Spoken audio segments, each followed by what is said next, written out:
재외동포 정책을 1987년부터 1999년까지를 저는 초기라고 분류했는데요. 이러한 초기 재외동포 정책을 한번 살펴볼까요? 중요한 사건을 보자면 1987년 한국 친척을 방문하는 것이 이제 허용이 돼요.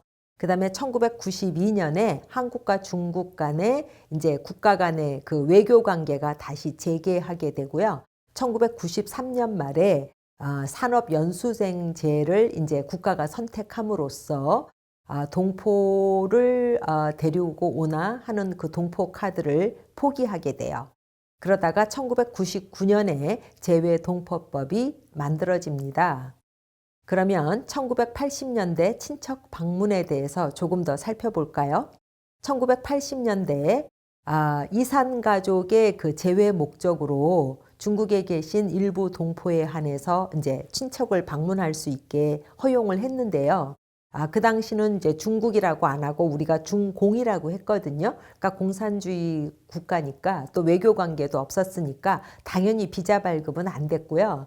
홍콩이라든지 제3국을 경유해서 여행 증명서를 가지고 우리나라에 들어올 수가 있었어요.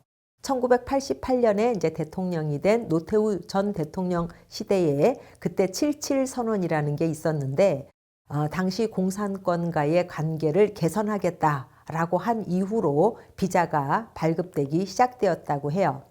1980년대 말부터 중국에 있던 한인들이 이제 우리나라로 들어오고 또 구소련에 있던 한인들의 일부가 우리나라에 들어오게 되자 이분들에 대한 국적을 어떻게 해야 되느냐에 대한 어떤 원칙들이 필요해졌다고 해요.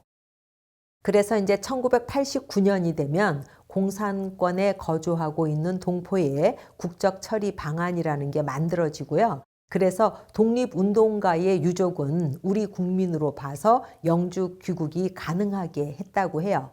그래서 1989년 말까지 이제 중국 동포 중에 290명이 영구적으로 귀국하게 되자 중국에 있던 한인 사회에서 이렇게 귀국을 희망하는 민원이 갑자기 막 증가하자 1990년 6월이 되자 당시 외무부에서는 독립유공자 귀국 지침을 좀 더 엄격하게 바꾸었다고 해요.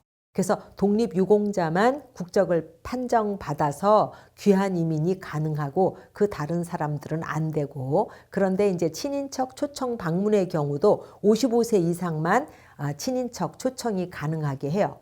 그러므로 독립유공자가 아니거나 55세 미만의 사람들은 90년대에 우리나라에 들어올 수가 없었고 93년 이후에는 산업연수생 제도 외에는 들어올 수 있는 방법이 없었죠. 근데 어쨌건 87년부터 일부의 사람들, 남한에 친척이 계신 분들은 이제 초청장을 받아서 들어오실 수 있었다면 그런 분들이 우리나라에 이제 조금씩 들어오게 됐죠. 그런데 이제 이분들이 들어오니까 남한에 계시던 친척분들이 이분들 막 여비를 이렇게 보태줄 그런 사정은 안 되고 하니 이분들이 선물로 이제 여러 가지 가져온 물건들의 일부를 좀 팔아서 여비에 보태시라 이제 그랬다 그래요. 그래서 당시 이제 뉴스를 보시면 서울역 근처에 이렇게 무슨 돗자리 같은 걸 깔아놓고 그 이제 연변이라든지 뭐 그런 그 중국에서 가지고 온 인삼이라든지 녹용들을 이렇게 팔고 있는 중국 동포 사진들이 신문 기사에 막 나기도 해요. 그런데 이제 이렇게 친척을 방문하셨던 그 중국 동포들 중에 또 일부는 건설 현장에서 이제 일하시게도 됐어요. 그 이유는 1989년부터 우리 91년 사이에 그 당시는 노태우 대통령 시절이었는데요. 당시 노태우 대통령이 특히 경기도를 중심으로 우리나라에 200만 호에 아파트를 건설하겠다라는 계획을 발표했어요. 정말 실제로 1989년부터 91년 말까지 약 3년 동안 아파트 210여만 호가 건설되었어요. 그러니까 엄청난 건설 붐이 있었겠죠. 그러니까 89년, 90년, 91년 이 사이에 경기도 뭐 근처라든지 전국적으로 엄청난 건설 붐이 있어서 막 사람들을 구할 수가 없었던 거예요. 그러니까 당시 한국을 방문했던 중국 동포분들이 건설 현장에서 한두 달 일을 하면 중국에서 1년간 벌 수 있는 돈을 벌게 됐다라는 거죠. 그래서 이제 초기에는 그 중국에 있던 촌장님들이 좀 많이 들어오셨나 본데 촌장님들이 건설 현장에서 이렇게 큰 돈을 버니까 이제 그분들하고 이제 인터뷰했던 사람들의 이야기예요. 동네에 그 자기 친척이 살고 있는 동네 분들한테 막걸리를 대접하면서 초청장을 좀 써달라. 그러면 그 옛날에는 그러니까 89년이라든지 뭐 90년, 91년 그 초에는 그렇게 초청장을 좀 쉽게 구해서 가져고 들어가실 수 있었나 봐요. 그래서 마을로 들어가면 자기 마을에 한 30호 마을이라든지 또는 50가구가 살고 있는 마을이라면 그중에서 이제 젊은 사람이 있거나 뭐 해서 들어갈 수 있는 사람들 한 10사람씩을 이제 한국에 보냈다고 해요. 그런데 이렇게 들어온 사람이 또 한국에서 한 2달 정도 일하고 돌아와서 막 근처에서 막 아파트를 산다든지 막 집을 짓는다든지 하는 것을 목격하자 온 동네가 난리가 난 거죠. 그래서 한국에 가서 한두 달 일하면 중국에서 1년치 봉급에 해당하는 돈을 벌 수 있다. 그러니까 한국 바람이 막 불게 돼요. 또 그러다 보니까 한국에서 어떤 분들이 가서 중국 교포한테 나한테 얼마를 주면 한국에 초청장을 구해주겠다. 이런 브로커들이 생겨나는데 또 이 중에서는 사기를 친 사람들도 제법 있었나 봐요. 그래서 90년대 초 중국 교포가 한족한테 아주 그 비싼 이자로 돈을 빌려서 한국 사람 브로커한테 얼마를 돈을 줬는데 그 브로커가 사라져서 뭐 농약을 먹고 죽었다느니 뭐 이런 아주 그냥 뭐 그런 어려운 사정들이 신문에 실리기도 해요. 오겠다는 사람은 이렇게 많은데 한국으로 공식적으로 들어올 수 있는 문은 너무 좁지요. 초청으로 올 수 있는 사람 너무 적고요. 당시 93년 말에 연수생 제도가 생겼다 해도 주로 동남아 젊은 사람들을 뽑는 연수생 제도이니까 그 숫자도 굉장히 적었고요. 그러므로 미립국이라든지 뭐 국제결혼이라든지 또는 위장결혼이라든지 이런 방법이 이제 막 증가하게 돼요. 여러분들 혹시 2014년에 개봉한 영화인데 해무라는 영화가 있고요. 또는 2001년에 상영된 영화인데 파이란이란 영화가 있어요. 이런 영화를 보시면 해무라는 영화는 미립국에 관한 영화고요. 파이란은 국제결혼, 특히 위장결혼에 대한 얘기예요. 그래서 당시의 어떤 상황 같은 거를 좀 느끼실 수 있을 거예요. 그래서 어떤 방법으로든지 일단 한국에 들어왔다라고 하면 이 분들은 왔다 갔다를 못하고 체류 기간을 넘겨서 한국에 그냥 체류하겠죠. 그러니까 중국 교포 또는 중국 동포는 한국에 계신 분들은 다 미등록이에요. 또는 뭐 불법 체류다라는 불법이라는 이미지를 굉장히 가지게 됐죠. 1990년대 우리 정부는 중국 동포에 대해서 두 가지 약간 다른 어떤 경향을 보여줬어요. 한편으로는 중국 동포 여성에게 대해서는 국제결혼을 막 장려해요.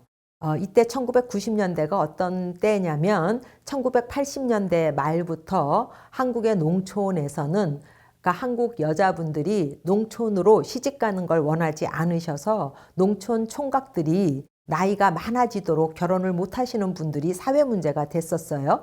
그래서 농촌에 있는 노총각들을 결혼시키기 위해서 중국 동포 여성하고 맞선을 보이거나 뭐 결혼을 하거나 이런 어떤 장려하는 그런 그 경향이 하나 있었고요. 한편으로는 중국 동포 남성에 대해서는 초청을 통해서 들어오실 수 있었지만 연령 제한을 굉장히 엄격하게 했어요. 그래서 92년에는 55세 이상만 들어올 수 있었고 친척 초청이라도 또 그 도중에는 60세 이상이어야만 됐고요. 다시 98년에 다시 낮아져서 55세, 2002년 낮아졌어야 45세 이상만 친척 초청이 가능했을 정도예요.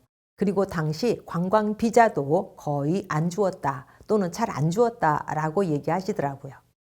이제 93년이 되면 우리나라 정부도 정말 3D 업종이라든지 공장이라든지 인력 부족이 너무 심각하니까 외국인 노동자를 쓰긴 써야 되겠는데 우리나라가 어떤 노동자 정책을 외국인 노동자 정책을 써야 하겠는지 이제 고민이 많아졌죠. 우리가 2주 수업에서 배웠겠지만 결국은 산업연수생제를 선택하고 동포카드를 포기하게 돼요.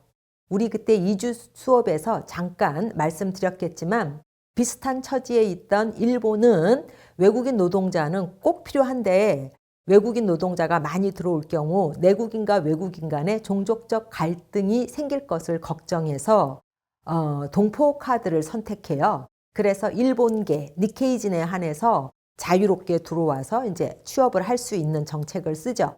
일본 그 당시 공무원들의 표현으로는 돌멩이 하나를 던져서 2마리의 새를 잡는 정책이었다라고 이제 회상하시더라고요.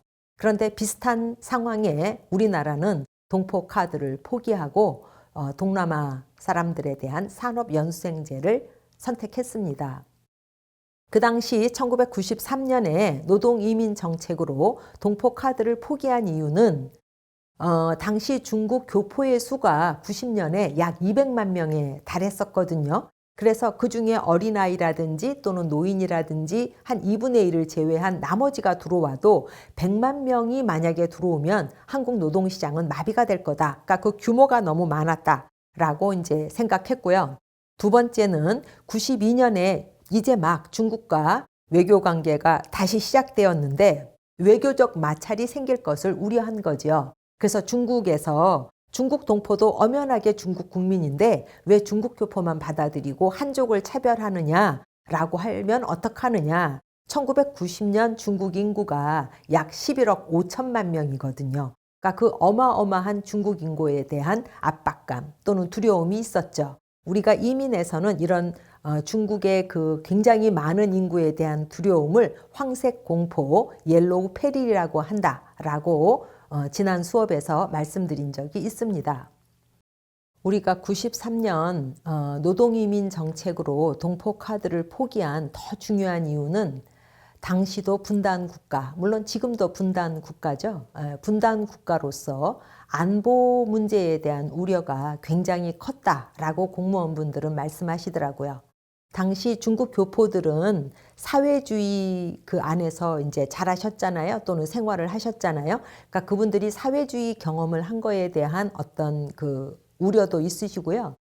그 당시 그 중국하고 북한하고 이제 왕래가 굉장히 쉬운데 그분들이 이제 북한으로 가서 북한의 지령을 받아서 간첩 활동을 하면 어쩌나 하는 것에 대한 우려가 굉장히 컸다라고 회고하세요. 그러니까 우리가 이제 분단과 또는 뭐 이런 그 공산주의, 특히 북한과의 문제에 대한 걱정이 굉장히 컸다라고 해석하시면 되고요.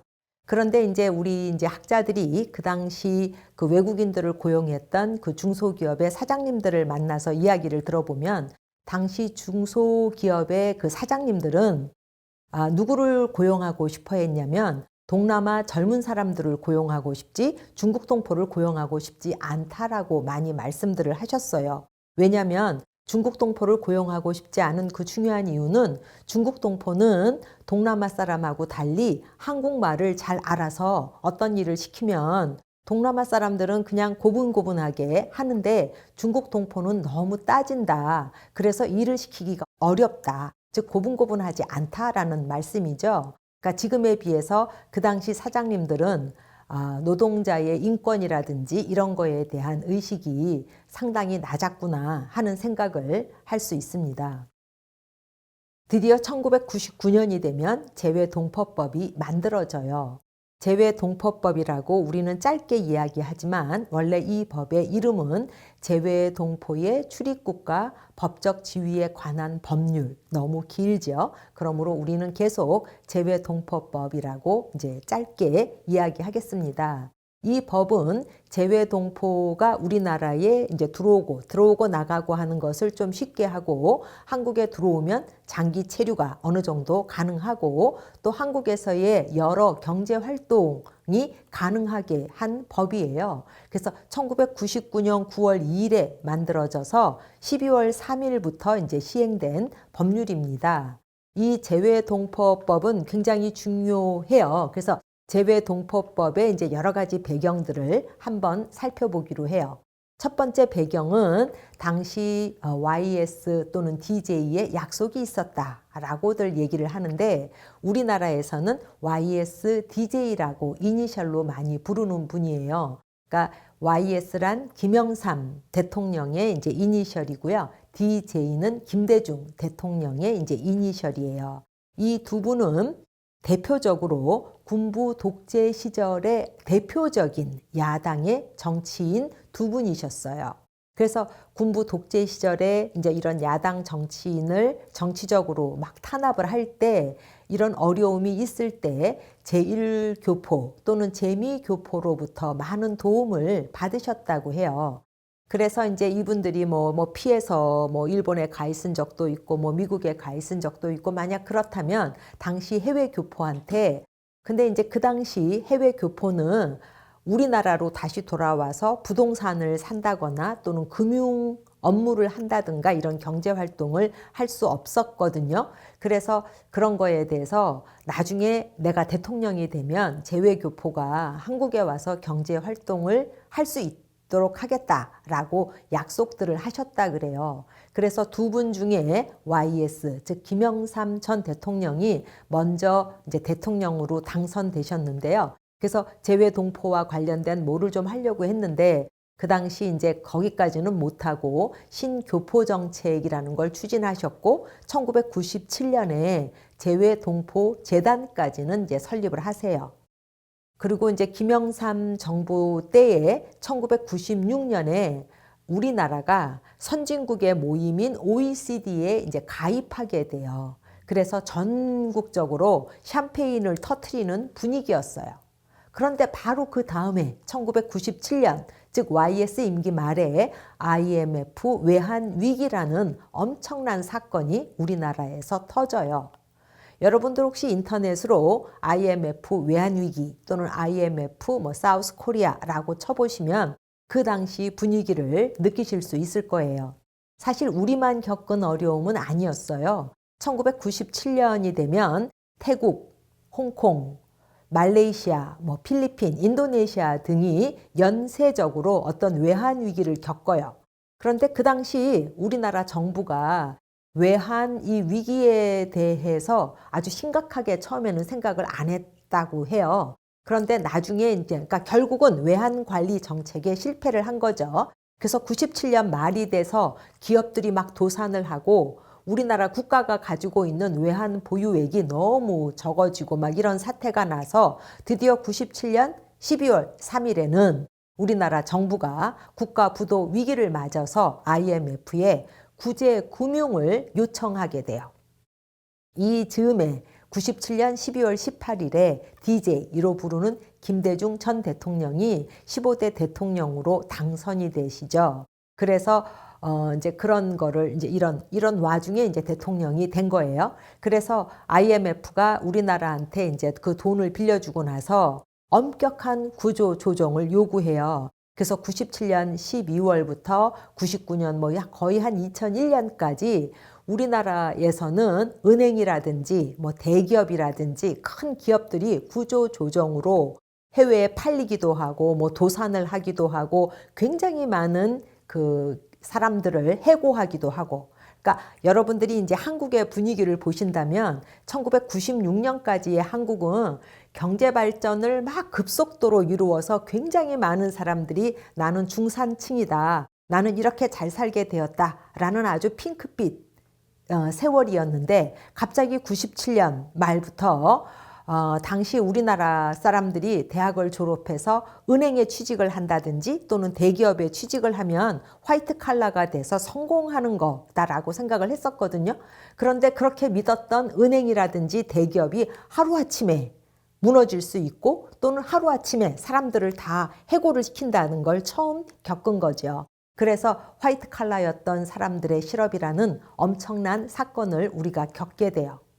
여러분들이 이제 계속 이런 사진들을 보시면 2001년 8월이 되면 드디어 우리나라가 IMF 관리 체제를 졸업을 하는 건데요. 그래도 다른 나라랑 비교하면 굉장히 일찍 한 3년 만에 조기 졸업을 한 것이고요. 그래서 IMF로부터 빌렸던 195억 달러를 조기 상환했어요. 그래서 여러분들이 당시 인터넷 뉴스를 보면 우리 국민들도 허리띠를 졸라매고 가지고 있던 금들을 다 들고 나와서 금을 이렇게 모아서 뭐 하는 그런 운동도 있었고요. 여러 가지 그런 사건들을 신문을 통해서 느끼실 수 있을 겁니다. 또 다른 배경으로는 이제 막 97년 12월에 김대중 대통령이 이제 당선되시고 98년 2월부터 대통령에 취임을 했는데 취임하자마자 이 IMF 외환위기를 잘 겪어내는 것이 첫 번째 임무였을 거 아니에요. 그래서 IMF 외환위기를 겪어내기 위해서 중국의 경제 발전에 화교가 기여했듯이 우리도 재외동포의 힘을 빌려서 IMF 외환위기를 극복하자라는 이제 생각을 하게 돼요. 그래서 어떻게 보면 이제 국민을 설득하는 거죠. 그래서 1998년에 재외동포법을 이제 만드는 어떤 준비 작업들을 하게 돼요. 초기에 재외동포법이 이제 만들어질 초창기에는 모든 재외동포를 다 포함하는 법이었는데 99년에 막상 만들어졌을 때에는 중국이라든지 구소련 동포들이 제외돼요. 공식적인 이유는 중국에서 공식적으로 우려를 표명했다. 한편으로 맞기도 해요. 하지만 비공식적으로는 지난 93년에 우리가 산업연수생제를 선택할 때 중국에 그 많은 사람들이 한꺼번에 들어오면 내국인 노동자들하고 일자리 충돌이 될지 모른다라는 우려가 여전히 컸다라는 거죠. 그래서 한국 노동시장에서의 그런 일자리 충돌에 대한 우려가 너무 컸기 때문에 처음 제안과는 달리 중국 동포 또는 구소련 동포를 제외하게 되죠. 그럼 어떤 방법으로 제외를 했냐면 99년에 재외동포 출입국과 법적 지위에 관한 법률의 제2조에 정의가 나오는데 2조 2항을 이렇게 보시면 대한민국의 국적을 보유하였던 자 또는 그 직계 비속으로서 외국 국적을 취득한 자 중 대통령령이 정하는 자 이게 이제 우리 재외동포의 정의예요. 그런데 대한민국의 국적을 보유하였던 자잖아요. 재미교포의 대부분은 1965년 이후 미국의 이민법이 아시아에 대해서 좀 느슨해진 다음에 우리나라 사람들이 많이 갔거든요. 그러니까 대한민국의 국적을 보유했었죠. 그런데 중국으로 갔거나 구소련으로 예전 러시아로 갔었던 사람들은 조선시대 말에 갔거나 일제시대에 갔잖아요. 아직 대한민국이라는 국호가 생기기 전에 가신 거예요. 그러니까 이분들은 대한민국의 국적을 아직 받을 틈도 없었던 사람이에요. 그죠? 그래서 우리가 1999년에 만들어진 재외동포법이 재외동포의 정의에서 제중동포라든지 또는 구소련의 동포들을 이렇게 배제하게 된 것이 이후 어떤 영향을 미쳤냐. 그래서 2000년 이후에는 어떤 일이 생겼냐는 다음 시간에 살펴보기로 하시죠.